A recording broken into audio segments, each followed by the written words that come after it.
Bakı şəhəri Sabunçu rayonunun Ramana qəsəbəsində qətl olub. Hadisə Şuşa şəhərciyində qeydə alınıb. Qəsəbə sakini 1966-cı il təvəllüdlü Adıgözəl Məmmədov, gəlini 1995-ci il təvəllüdlü Gülzar Məmmədovanı bıçaqlayaraq öldürüb. Adıgözəl Məmmədov saxlanılıb.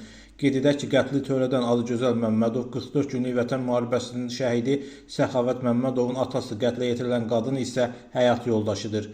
Bakının Binəqədi rayonunda da qətl hadisəsi baş verib. Hadisə rayonun 28 may qəsəbəsində qeydə alınıb. İlkin məlumata görə 1996-cı il təvəllüdlü Talih Qurbanov bacısının əri Yevlax sakini 1989-cu il təvəllüdlü Qəlbinur Məmmədovu yaşadığı evdə bıçaqlayaraq qətlə yetirib. Hadisədən sonra hüquq mühafizə orqanları əməkdaşları tərəfindən Talih Qurbanov saxlanılıb. Faktla bağlı araşdırma aparılır.